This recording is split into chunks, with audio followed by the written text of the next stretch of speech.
Welcome to Good Grief, the podcast dedicated to demystifying and destigmatizing grief with compassion and humor.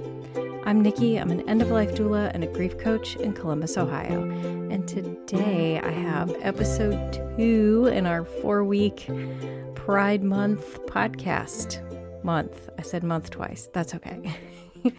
I have another amazing story from G. Scott Graham on the loss of his husband. And oh my gosh, we go into so much more. We talk about therapy. We talk about the DSM-5. We talk about just the raw honesty of real, true human emotion. But before we get into that, I want to throw a couple quick trigger warnings out there. There is some graphic descriptions of a traumatic death, as well as some language. So if you have little ones around, may want to put the headphones in, which I'm not saying this podcast is like fully like adult themed, but kind of just use your sense here with your children and what they can and can't handle. So there's definitely some language here. And also, before we dive in, I would love to see some of my amazing listeners over at the Good Grief Society. If you head on over to nikkithedeathdoula.com, you find some great information there on the Good Grief Society. It is an amazing virtual space for grief support, listeners of the podcast, and really anybody. We have grief circles once a month. I send out journal prompts once a week for every single day of the year. And it's not always grief themed. Sometimes it's just fun because we need to take a break from our grief every now and then, and that's okay. And I have other speakers and educational type peoples as well as workshops every other month too.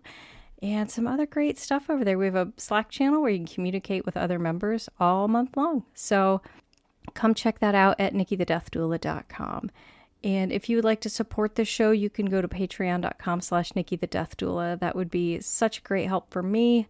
As I always say, that money goes to a line item in my budget so I can provide free pro bono support within the community. So if you'd like to support me, you can do that at patreon.com/nikkithedeathdoula. If you're not the Patreon type, there's plenty of other ways you can help donate to me providing support where I can. Just reach out or go to my website. Everything's there. All right, without further ado, let's dive into today's episode, my amazing conversation with G. Scott Graham. All right, ladies and gentlemen, thank you so much for tuning in again this week for Good Grief. I am so excited to have a spectacular guest with me. I have G. Scott Graham here waiting to chat with me. Scott, I can read your bio, but I'm not going to do that. I love to let my guests use their own words. So would you mind telling my guests a little bit about you and why you're here today? I'm here because I got invited by Nikki, and I've written 5 books on grief total. I lost my husband of 31 years right before COVID hit in December of 2019, and everything shut down. I am trained as a psychotherapist, and I'm a licensed substance abuse counselor. I'm here in Vermont, and after he died, I realized that everything that I was teaching and doing to people as a therapist was complete bullshit. That was really humbling. Mm-hmm. And I'm still humbled by that all these years later. As I'm on a mission now to shift the screwed up way that we look at grief. Yeah, It's really screwed up. it is. I hard agree. And that's the whole reason I started this podcast, is because this grief, death, dying subjects we don't talk about. So we don't know what the heck we're doing. And we tend to put our foot in our mouths. And anyway, I could go all day. But so tell us, let's go back Okay. before we get into the books and the what is wrong with everything. Tell us a little bit about your husband who passed away.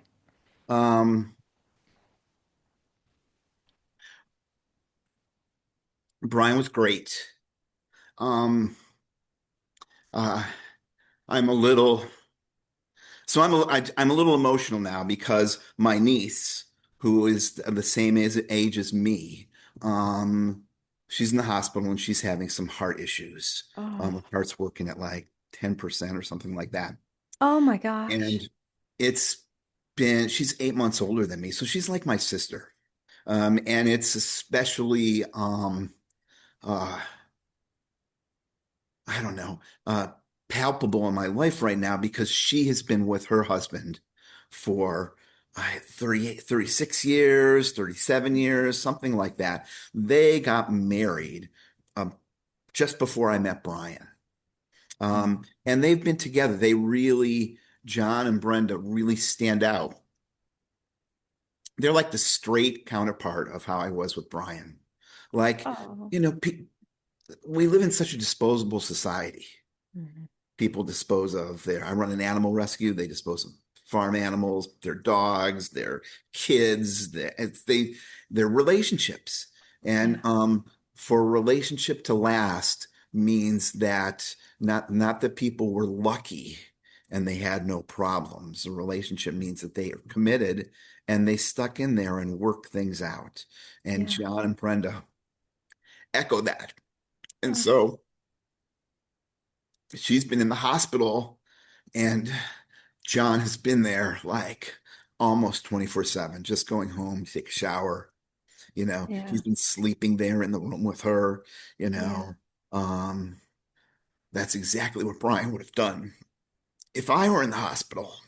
Yeah. Um, the the level of commitment, dedication, and support um, is just so evident and in the relationship and admirable. And that's how my relationship with Brian was. We were Yeah. there for each other um, through thick and thin. Even till Yeah. when he died, I was there with we Yeah. were together. Oh. And so he died before COVID. So you said it was the end of 2019. And Yeah, so right before you, Christmas. oh, that's yeah, my mom just passed away this past year. And she died the week before Thanksgiving. So, yeah. I don't celebrate Christmas anymore. You know what? She died on the day before my birthday. And I said I can't ever celebrate my damn birthday again. I'm not mad at her obviously, but I'm just like I can't Yeah. anyway. So I could put this isn't about me. It's So I about you want too. people that are listening to this to hear what Nikki and I just said. Mhm. So you might feel pressure from people to celebrate Mhm. July 4th because, you got to get over it and move on. Brian died 6, 7 years ago. It's your mom died, and it's that stuff that people are telling you is bullshit. Yeah. Bullshit, bullshit, bullshit. Don't buy Utter. into it. Yep. You do and honor yourself and your soul. I'm applauding. I'm applauding. Thank you. Yeah, amen. Yeah, nobody would fault me for not wanting to celebrate my birthday, but and There are a there's lot of so people who much, fault people for not wanting to celebrate Christmas or yeah. Thanksgiving That's or exactly what I was about to say is especially with holidays, people are like, "Oh, but it's, they would want you to be happy and they would want you to and like I don't really freaking care what they wanted. I'm sad right now and I don't want to celebrate Christmas." So, having that bit of grace for anybody, even if it's 10 years after the loss, if they're still grieving at Christmas time, they're still grieving at Christmas time and yeah, that's yeah. okay. And that's another piece. You just did it again. And I want to point that out to people. Did you hear Hmm. what she said? You can rewind it. I'll wait a second. All right, I'm back. In case you didn't rewind it, I'm going to tell you. She said they would want you to be happy. Hmm. That when people do that, they are gaslighting you. Hmm. They are gaslighting you. Any of Hmm. that line, which is clearly manipulative, they would Yeah. want you to be happy. They would want you to go on. What would they want? They would want this. They would want that. Yeah. It's they don't know what the fuck your people in your life Yeah. want. Come on, Yeah. you better than anybody else know what they would want. Yeah. And I believe what they would want would be for you to be true to yourself and what's going Hmm. on with you. That's Yeah. what Brian would want for me. He Yeah. never wanted me to be something other than what I was Right. in our relationship. That's why I loved him so much Yeah. because he never ever said, "You're too short, you're too fat, you're too this, you're too that, your hair's Hmm. too long," all these other things that was going on. I Yeah. never got any of that. Yeah. If I said I was going to do X, he would say, "Great." If I said I was going to do the opposite of X, he would Yeah. still say, "Great." So Yeah. what I know what he would want. If he said, you know, you're still grieving and going through this stuff, he would say, great. Yeah. Yeah. I know, Don't buy like it. if my husband were to if I were to pass away, my husband were surviving me, um of course I want him to be happy. I want nothing but the best for him, but also I don't want to dismiss his feelings. And if his feelings are sad and hurt or whatever his grief journey would look like for me, that's okay. Because I just like and you said it perfectly. Like I want him to be true to himself. So thank you. I love that. So, okay, back to you lost your husband right before COVID. So then COVID happened just a few months later, then, and you had to go through this grief process while we were all locked down and in isolation. Yeah, absolutely. It was really hard. Yeah. I'm still going through this process. So, Hmm. you know, a way to think about that is, you know, early grief, right? When everything has collapsed and you're trying to figure things out, Hmm. not just from a emotional standpoint, but from a practical financial standpoint, right? That's another thing that happens to a lot of folks. Their partner dies and they have to move because they can now no longer afford to live where they're living because they were dependent on that income. Um, and it took a lot of sorting out. And that's when I wrote my first book, really challenging some of the concepts that are out there about grief. That book's called Come As You Are, back to what we were just talking about, Nikki. Yeah. Yeah. Um, you know, uh, not as other people want you to be, not as psychotherapists want you to be. No, Right. come as you are. Um, and I wrote about my early experiences, including going to see because, you know, a friend, we were surrounded by friends who were just buying into the baloney. And he's been to psychotherapy for his entire life. He's probably still in psychotherapy, God. Hmm. And he was like, you need to go see a therapist. You need to go see a therapist. They will help you. They will help you. And so to appease him, I went to see a therapist. I interviewed folks. They were all, you know, wackadoodles in terms of, I asked them, I said, and you should do this. People should do this if they go see a therapist. You should ask them, what is your psychological theory? Like Oh, okay. what do you base what we're saying on, Gotcha. right? Okay. Hmm. What's the thing that's driving there? Uh, the second thing you should be asking is, do you give homework? What kind of homework do you Hmm. give? Right? What kind of results can I expect? Do you do treatment plans? And will I get a copy of my treatment plan? Those are really Hmm. important, right? A treatment plan is like what they're going to work on. You take your car to be repaired, and it's because the engine light comes on. You're going to meet with the mechanic, and he's going to give you an estimate and all this other stuff. That's a treatment plan. That's what they're going to do to fix your car. Your Hmm. therapist, by if they're taking your insurance, they have to have a treatment plan because their Hmm. insurance company wants to see it, and they Right. should share that with you. So I asking these questions, you know, I weeded out a bunch of people because they were all like, we're going to take you through the stages of grief, and I'm a cognitive behavioral therapist and all this other stuff. And so if you didn't see what Nikki just did, she did that because the stages of grief is bullshit. Anyway, so I weeded them out and went to see this therapist, and she turned out to be just awful. Awful. I write about it in the book. And I did the hardest thing that I've ever had to do as a quote unquote patient or client, or I mean, it was really, really hard. I couldn't believe how hard it was. She wasn't listening to me. She wasn't doing what she was supposed to do. Um, and I brought that to her attention. And Hmm. instead of her addressing it, right? Like, you know, I'm gonna I'm gonna be that. I'm gonna work on these things. I'm gonna make those changes so I'm delivering the services you need. Hmm. She wanted to like process my feelings towards her. And I was like, I didn't come here to process my feelings towards you. I could, That's all I mean. Yeah. This is a standard psychotherapy ploy, by the way, for you people that are, Okay. because they're like, let's explore this because this is coming up. Let's explore what's coming up for you. Um, she wouldn't do it. She wouldn't do it. I sent her homework. She wouldn't give me any homework. I did homework anyway and sent it in to her to read. She wouldn't read it. Right. She wouldn't read it.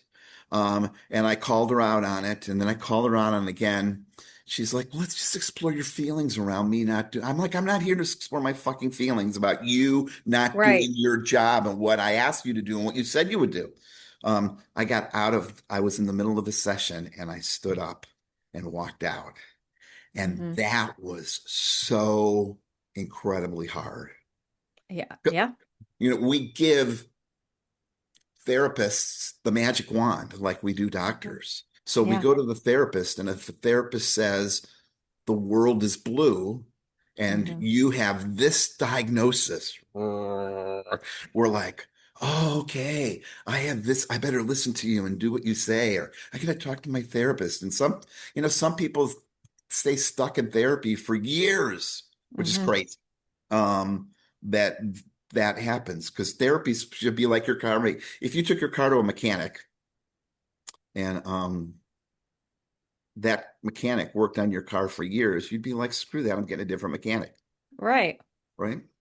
All right, Yeah. I'm talking too long. It's I have a friend Lou who watches these pieces, and then he says to me, "Oh my God, you're talking forever." So, okay.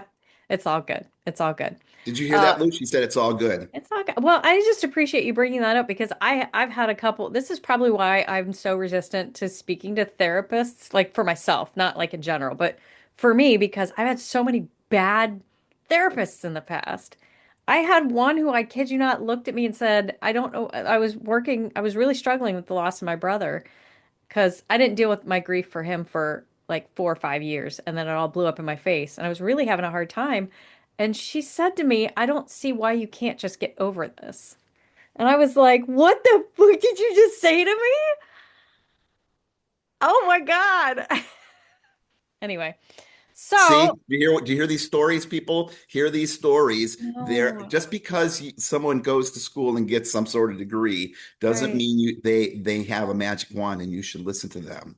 right. And proof, I throw this out. I might be wrong on the date, but this is the thing, December 15th, 1973. That stands out to me. And do you know why that's important, Nikki? Why? That was On a few this, years before I was born, so on just a few. December 15th, 1973, hundreds of thousands of gay men and lesbians throughout the United States were miraculously cured of mental illness because the American Psychological Association voted to take homosexuality off its list of mental illness. Okay. I If knew that you happened around then. I didn't know that was the date. Thank you. that should tell you something about how fucked up this is because there's a group of people that get together and vote, and on one day you can be a mental patient and on the next day you're not, Right. right? That is And it's not just with being gay, it's right. grief and these other things that are out there. Yeah. Yeah. Because they just recently added prolonged grief disorder to the Oh, DSM-5. that's a Yeah. screwed up Please, thing. I would love to hear your thoughts on this, if that's All right. okay. No, it is the most fucked up thing Yeah. ever. And this is the core diagnosis of that designation is that your grief takes longer to go through, or it's persisting longer than what society says it should take. That's the core thing of that Yep. diagnosis. Yep. That there's some sort of societal thing that says, so like they're saying, okay, you're, I don't know, this religion, and your religion says, okay, grief should last 3 years. So Mhm. your grief's okay, but your grief is not okay because you're not that religion. Yeah. And it got pushed through by vote, Hmm. just like Yeah. Homosexuality got cured by a vote. All these people that were not mentally ill on one day now meet the criteria for mental illness. Yeah. And then of course getting pills to change your internal emotional state because that they don't like it. Yeah. Yeah. Oh, you and I have very similar viewpoints on all of this. So, yeah, anyway. All right. So let's, we're never going to focus, are we? That's okay. So I think let's, we're very focused. we're having you know what? I don't care because we're having a fantastic conversation. And it is so important for people to understand that, like you just said, just because somebody has a degree doesn't mean they can be the ones to validate your feelings or invalidate them. Like, and I don't need a book that says DSM-5 on it to tell me if I'm grieving or not, or to validate my grief, Right. or to tell me when I should be over it. Yes. You don't get over your grief. You don't get over your grief. And It's with you. that is the real insulting thing Hmm. when I think about that. Like when somebody says to you, Nikki, you're still grieving your brother, or you're still grieving the loss, that is insulting to your brother. That's insulting to your mom. That is insulting to the magnitude of the relationship that you had with them. Yeah. It's completely insulting to that because Yeah. this is the truth. The deeper your love, the deeper your grief. They go hand in hand. We don't grieve for people we don't give a shit about. Lots of Right. people died today. Right. You didn't shed one tear for any of them, Hmm. right? I was Right. just talking about John and Brenda and echoing, about my relationship for Brian, and I could feel this flood of emotion that was coming Hmm. up because that's because of the depth of my relationship with Brian, Yeah. right? Yeah. And that's the ticket to love. The Hmm. ticket to a love to loving deeply is the fact that you're going to have pain afterwards. They go hand in hand. They Yep. go absolutely hand in hand. You cannot have one without the other. Just Right. like you can't have night without day. Right. It's like the old quote, grief is love with nowhere to go, right? Because it's exactly, I mean, it has a place for it to go, but no, Yeah, and I share all the time. I'm not embarrassed of the fact. So my brother died in 2015. It was upsetting. Obviously, it was unexpected and it hurt.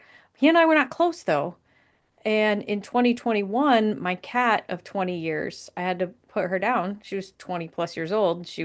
At, it was time. I cried so much harder for her than I did for my brother. And that's not that I loved one more than the other. We had different relationships. That grief was very different for the cat versus my brother, right, you right. know? Anyway. Yeah, that's brilliant. That's so profound that you shared that Yeah. because it echoes this point. It's the depth of your love that you have for another being, Hmm. not the relationship or this or that. Oh, something stuffed or oh, Right. I have people ask me all the time when they lose a parent or some relative or somebody close to them that they had either a strained or just a non-traditional relationship with, and they're like, I haven't cried. Is that weird? Like, am I wrong or am I crazy because I'm not crying and I don't feel all that? And I'm like, no, of course you're not. That's totally okay. If that's not the relationships you had, then you wouldn't cry. Like you just it would said, be how weird. many? It would be weird, Nikki, if they cried. Yeah, Right? yeah. If you had a strained, difficult relationship with somebody and then they were gone and then Hmm. you were grieving and missing them and crying and feeling loss, I'd be like, what do you mean? Yeah, I why? don't Where is this understand coming like that. from? Right, right, right. If you Yeah. had a husband who beat you and abused you and Hmm. psychologically scarred you and raped you, and then they got in a car accident and they were gone, you would probably feel relief. Absolutely. Maybe a little joy. Yeah. And I have that conversation with my caregivers when I'm working with as a death doula with people end of life. I always let talk to their caregivers because depending on how long that person has been sick, they've already gone through a lot of anticipatory grief, and I tell them, I'm like, you will feel relief at some point. I mean, you're probably, I don't know, I will never speculate how you're going to feel, but there will very likely be a time after your person has died, probably relatively soon, that you're going to have a feeling of relief. Do not feel guilty about that. That's okay to feel a little bit of relief because you're not in that role anymore. Yeah, my mom, I went through that with my mom. She was in her mid 90s and she broke her hip, which is just a death sentence for older people who are, Yeah, it's not a death sentence if you're in your 60s, 70s, right. maybe 80s. But if when you're that age, and then she had to get a second hip surgery. So she came up here to live with Brian and I, because Hmm. Brian said, this is why I loved him and why I grieve so much. So we're here in Vermont. And he had a job. We had a business. He ran a restaurant.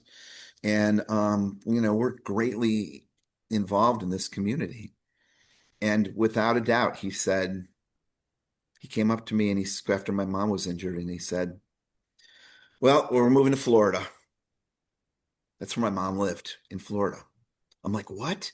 He said, we're going to go take care of your mom. We're not going to put her in an institution. We're going to be there. I'm like, what about the job? What about this? What about, he's like, that's just stuff. We're Yeah. going to Florida. We're going to do this. Hmm. Um, and it wasn't a ploy. And so this is what happens when you live a life of honesty and integrity and true compassion. When we said that to my mom, like it was a done deal. It was in our mind, we're moving to Florida. And she said, no, she had vowed she was never going to come back up north. And she says, no, I'll move to Vermont. And so we made a room for her. Brian built a ramp for her. We built an extra kitchen for her, so that she was here, and she lived with us for a number of years. And she died here. She died in her bedroom, which is now my bedroom because I moved Hmm. down as we got different housemates. She died here. And we had hospice. Um, Yeah. and I built her casket while she was Oh, because this is Vermont, right? This is well, a yeah. cool state. This is a cool state. It is it And is the coolest so state in my opinion. this is something that you can do in Vermont, unlike Hmm. other places. So I built her casket, and she died. I'm on the fire department, and I never knew this is a side story. Sorry, Lou. I know I'm going on with another story. Um, I never really understood what pallbearers were for, right? Because you're Hmm. just like holding the casket through some ritual, but really they were meant to carry the casket. Hmm. And so uh, when she died, uh, the fire department, I'm on the fire department. Fire department friends came over, and I brought the casket in. We put her in the casket, in the clothes, put her favorite pillow, everything in there, and I screwed down the casket with my Ryobi drill. And Lisa, who was on the fire department, and I, um, and Brian, got in my pickup truck and put the casket in the back of my pickup truck to take her to St. Johnsbury to be cremated. And that's a heavy casket with a person in it Hmm. that we built. Yeah. Um, and my chief called ahead to the St. Johnsbury Fire Department. He did not tell me this. Um, and they saw me go by the fire department. And when I went by the fire department, the entire crew that was on the shift jumped in the fire truck and followed me to the cemetery and helped me carry my mom into the crematorium. That is so beautiful. Yeah, I'm getting choked up now too. that's pretty Oh, cool. that is so what a beautiful gift and how special. And I love that you built her casket. And I always encourage people like there's a beautiful new well about 15 years old now, New Earth Green Burial Ground just outside of Columbus where I am. And it is a gorgeous facility and they love when people make their own caskets. They have to be approved, like it has to be biodegradable because it's a Hmm. conservation land. but Uh-huh. I'm like, take a part in that ritual. And that's Yeah. something I wanted to touch on super quick because having those rituals are how we help identify our grief and start that grieving process. But you didn't quite get that with Brian. No, no. But I got that with my mom. The point of this conversation was that after she died, I felt a relief because Yeah. Oh, yeah. it was harder and harder and harder um as she got closer to death because she didn't Hmm. want to take her medication and she was cranky and she was resistant and we were her caregivers, Brian and I. Yeah. So if she pooped herself, we were taking care of her, cleaning her up, taking all that Yeah. stuff 24/7 while she was here. Yeah. Oh, I love that. So, since you didn't get that same process with Brian, what did you find a way to do something on your own? Did you have some way you could start that process? I was lucky enough to I talk about this in my book.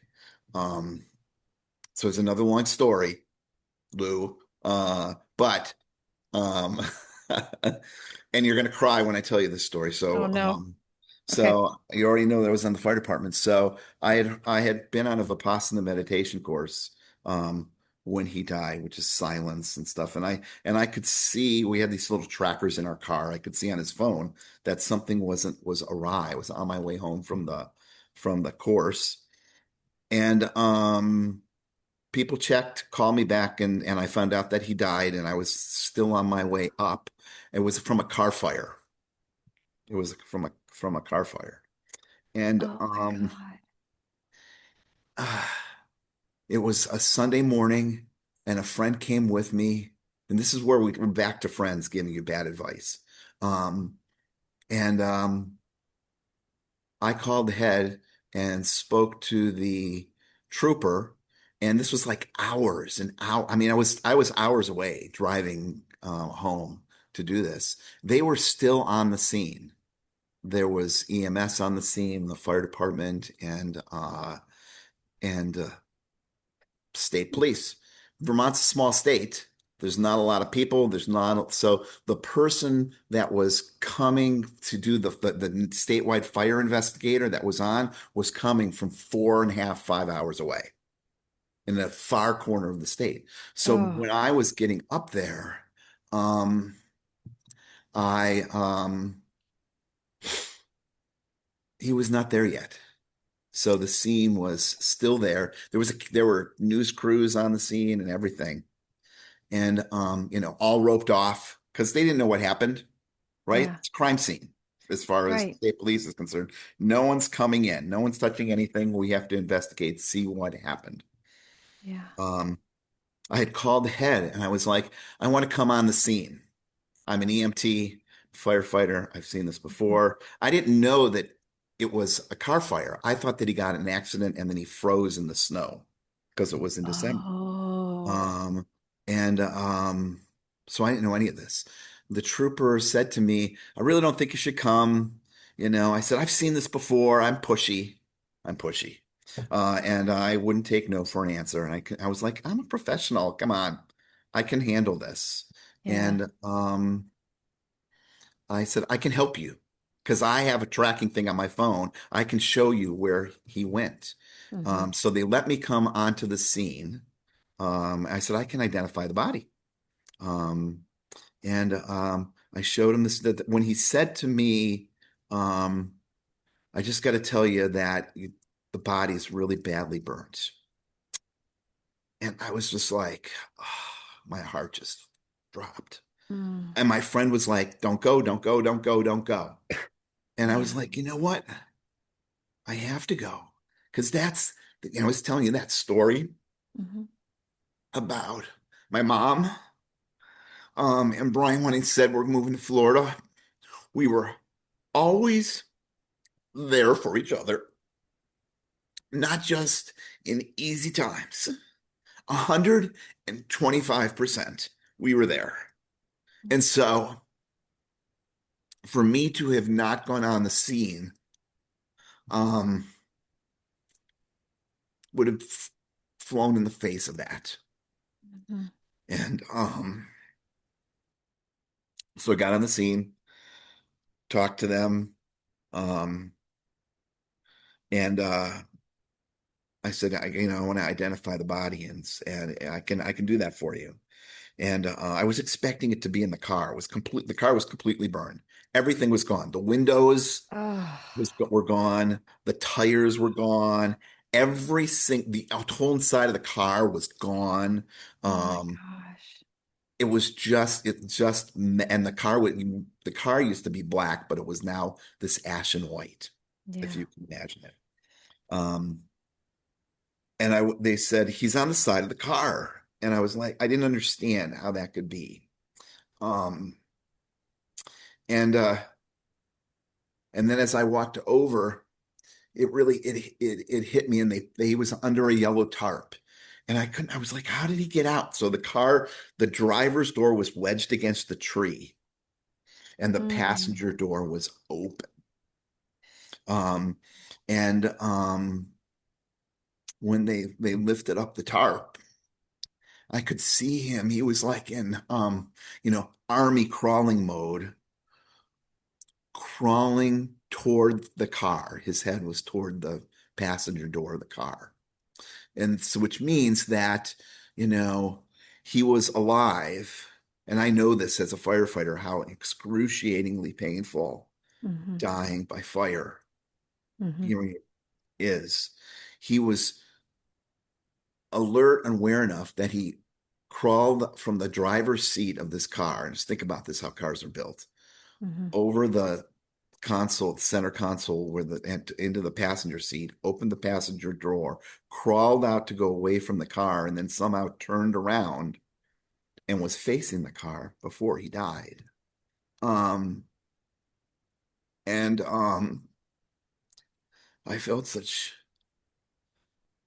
compassion and empathy for what he had gone through. I knew right away when I saw him that it was him. I mean, we were together for 31 years. We slept every night next to each other. hmm I could only see the back of his neck. I could see his hand. He had a clattering on his hand that we had exchanged for our 10th anniversary together, because there was a time when you were gay, you couldn't get married. Right. Um, and I said to the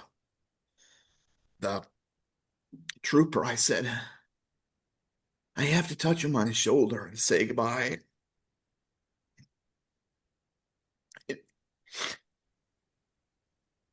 And the trooper said, no, you can't do that. This is a crime scene. I said, I don't care. I'm going to do that. And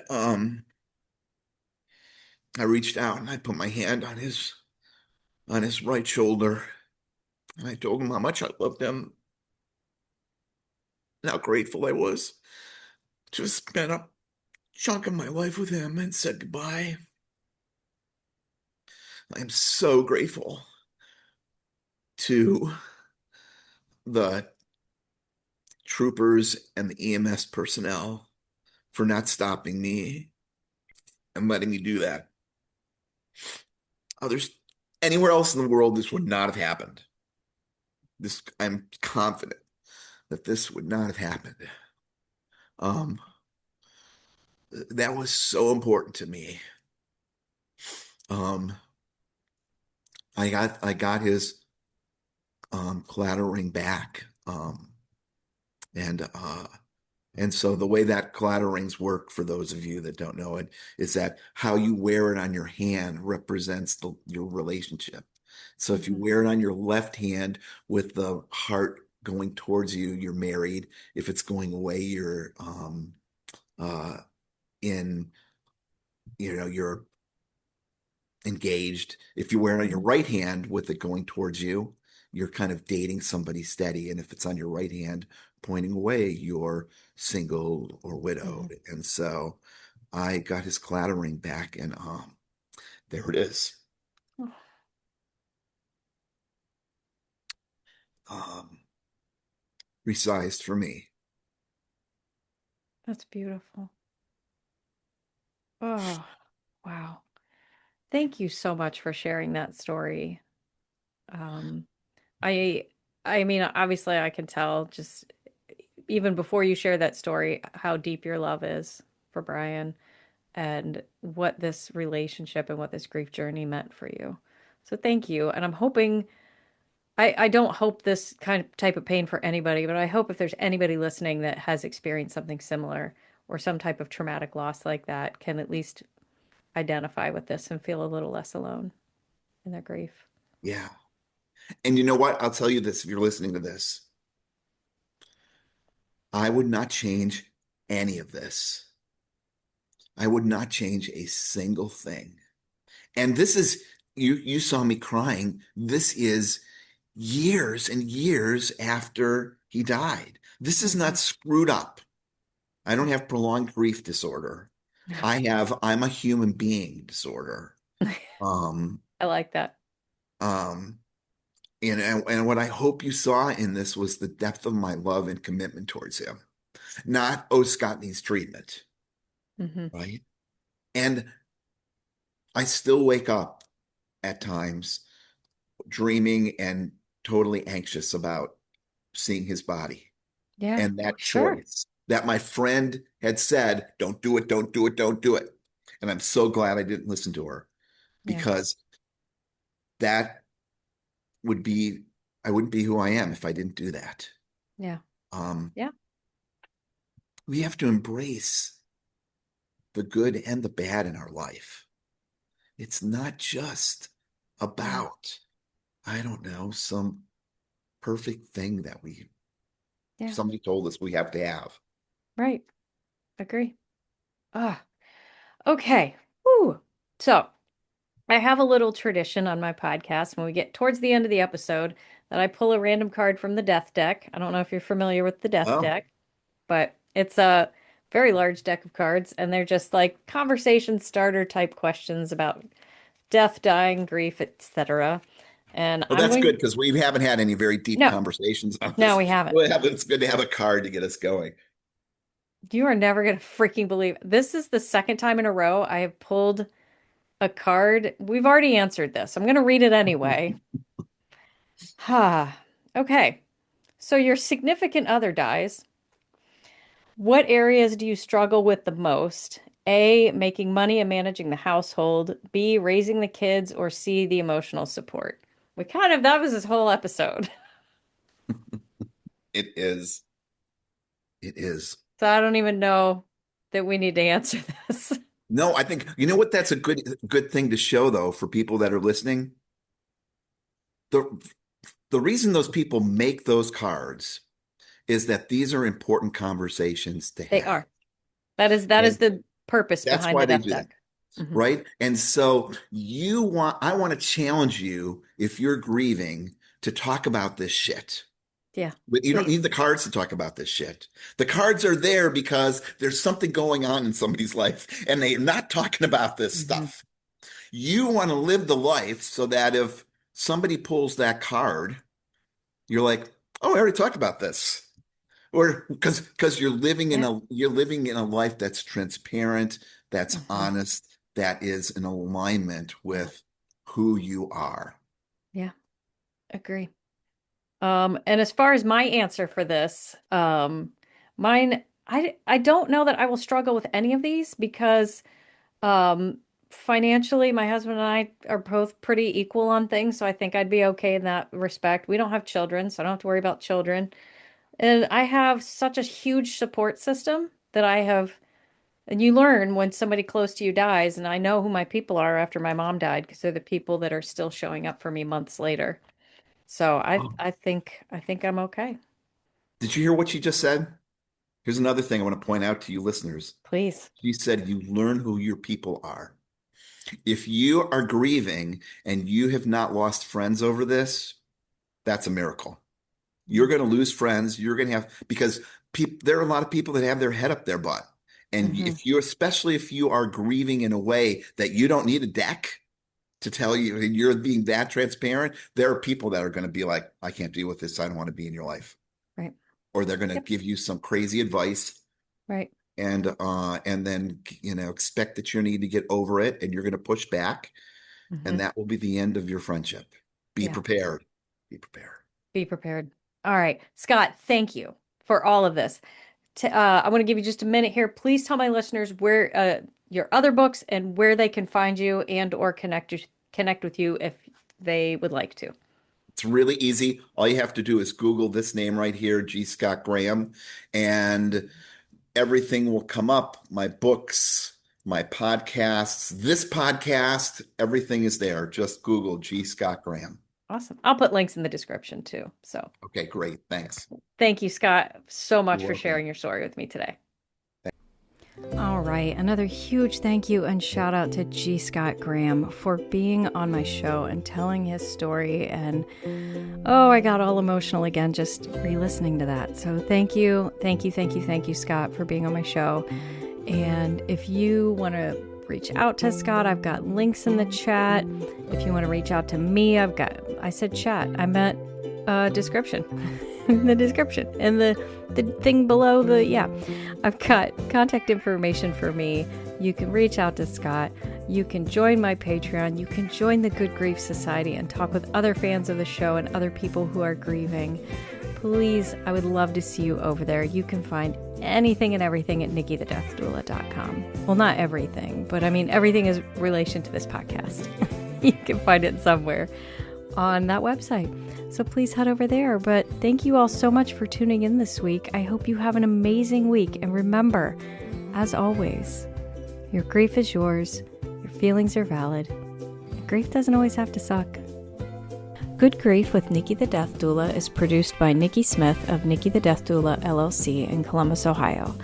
Nikki the Death Doula LLC is for consulting, education, emotional support, and guidance, and is no way considered a funeral establishment or licensed mental health establishment. Scripts, editing, sound design, literally everything with this podcast is done solely by Nikki Smith of Nikki the Death Doula LLC.